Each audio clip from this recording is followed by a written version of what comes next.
Pokeplay here, and today I've got a Wi-Fi battle for you guys. I know I didn't post a lot of Wi-Fi battles and stuff except for Showdown on my channel lately, but that's just because I'm not in a battle mood. But today I was in a battle mood. I had this team right here, and this team is pretty solid, not a lot of weaknesses. Let me see. Well, at least it has some weaknesses, but the other walls counter each other. Look at Ludicolo.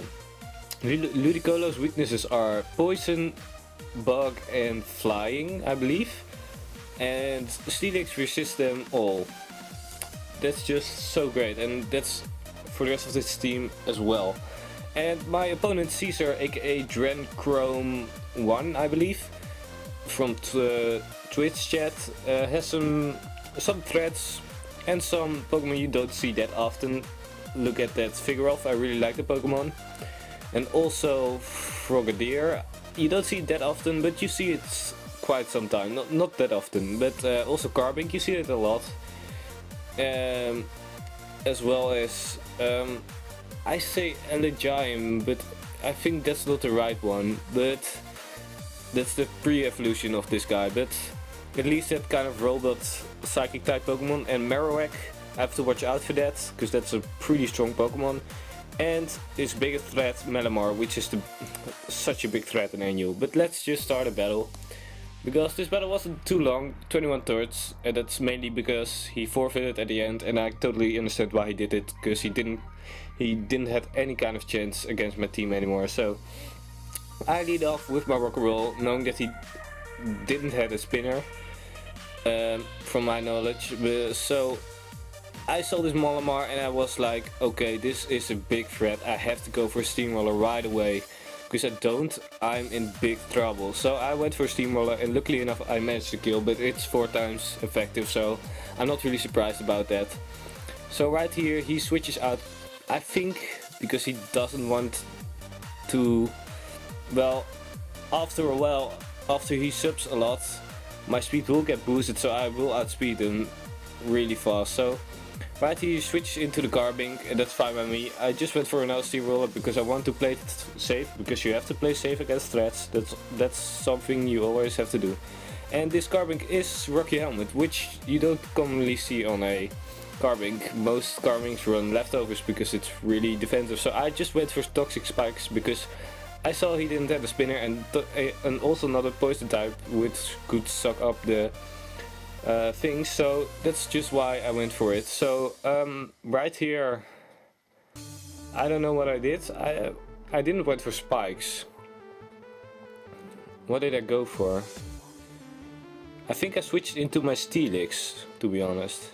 Yes, but I don't really know why I did it, honestly, because it's not the best play I could have made. But either way, this is not a matchup I like to be in, because I can't really hurt Marowak. I can hurt it, but not that great, and he can hurt me real good with some Bumerang. So I switch out into my Miss Mages, predicting a Bumerang, but he goes for the Parasong, which I found pretty strange. I don't think it's a real good move on Marowak, because I just switch out of Parasongs. I don't really see if he has Mean Look or anything, it could work, but he doesn't. So right here I make a stupid play by staying in, because I forgot about the Trick Room.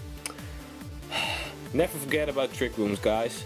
I thought I could just hit him up with a energy ball and kill it, because its team doesn't resist energy ball. So I thought it was a safe move, but I just forgot about it. So I went into my Steel's rule right now, knowing that I am minus speed nature, and I managed to outspeed it after Trick Room, and I just want to see how much damage he did, and didn't do enough.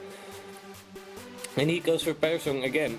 Personally, I would just gone for a Bumerang, but right here he switches out. I kinda predicted, no, I didn't predict that, but I saw it coming, but still just want to get some good damage off of it. Or did I switch out myself? I think I don't know. Yeah, I switched out myself. I don't know what I switched into rock and roll. Oh yeah, that's right.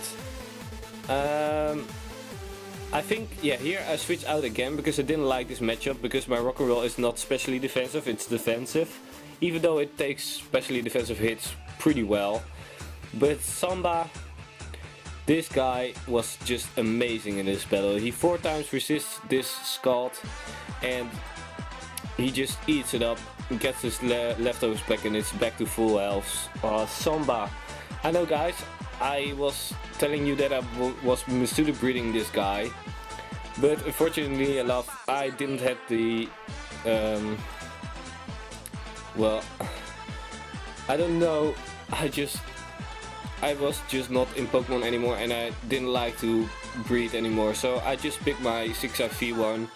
And this guy works really well, at least in this battle. So he goes for Grass Knot, a really good move, because he can hurt me pretty good, not really good, but the main thing is that he is immune to leeches right there. So that was a really good move on his part. My Rain Dish plus leftovers will eventually, well, I will win this stall battle, so that's why he switched out after this turn, I believe. Yeah, well, maybe he stays in one more turn. No, he switches out.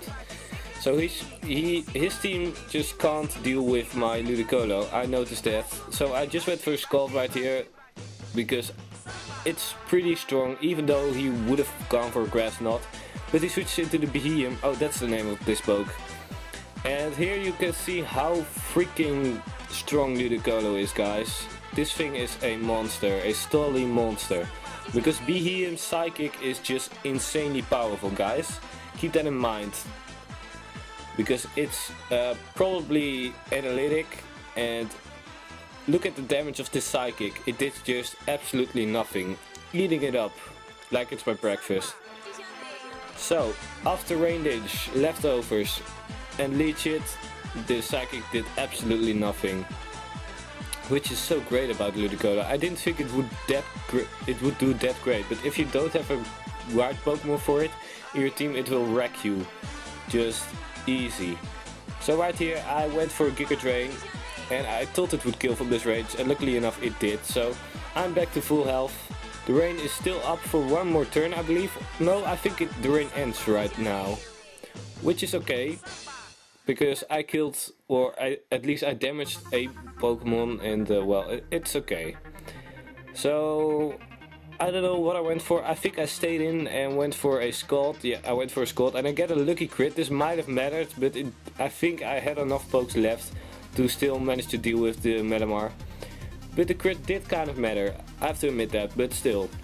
It's great because Ludicolo is putting in the work, which he has to do because Ludicolo is awesome. So right here I switch into my, let me see, into my, oh yeah, I switch into my Wiggle. Oh, this poke is so great. Unfortunately enough, it didn't do anything in this battle, but still it's a great Pokemon. I thought it would take this superpower. Oh, that's right, it's not resisted. I thought, why does this so much damage? But I forgot that Wigglytuff is a normal type as well. Wigglytuff is a really cool Pokemon, guys. This is my Assault Vest, Charge Beam, Hyper Voice, Dazzling Gleam and Flamethrower set. And it's really good. And right here, well, Wigglytuff did make a kill right here, because Wigglytuff doesn't have any kind of speed and Malamar does, and even a minus speed in nature, Wigglytuff is still slower. So it got a kill on the Malamar. Really good job, Wiggly. Actually I should have called it Wiggly. Well, it's fine. So right here we got a Marowak, and Marowak is slower than me, unfortunately enough. So he kills me with one Boning Ring even, so that's Wigglytuff down. It didn't do too much, but it still killed a big threat, which wasn't really a big threat anymore because it was on low health, but still it did manage to kill it. So I switched in my Steel Shrew, knowing that I can outspeed it and kill this Marowak. Well, I don't outspeed it, but I outslow it. With the Trichum off, I outspeed it, if you get me. So here's the Frogadier. This was his last hope. I just stayed in because I wanted to see if my Steelix could take this, and I think it was a full health even, so yeah, he couldn't kill me, and I just went for an Earthquake, and this Earthquake kills him straight up, I believe. Yes, it does. So that was his only winning condition, and he forfeits right here. Yeah, I think he forfeits right here. Let me see. Oh, he switched in the figure off, and after that he forfeits. because he knows he can't do anything because he has a Garbink and a Vigorov left. So that's GG. My team managed to do really well against Caesar. He's a good battler. I forfeited against him as well, I believe. I'm not totally sure about that, but still. If you guys enjoyed this video, leave a like. I would highly appreciate it. And as always, I see you guys in my next video. Later.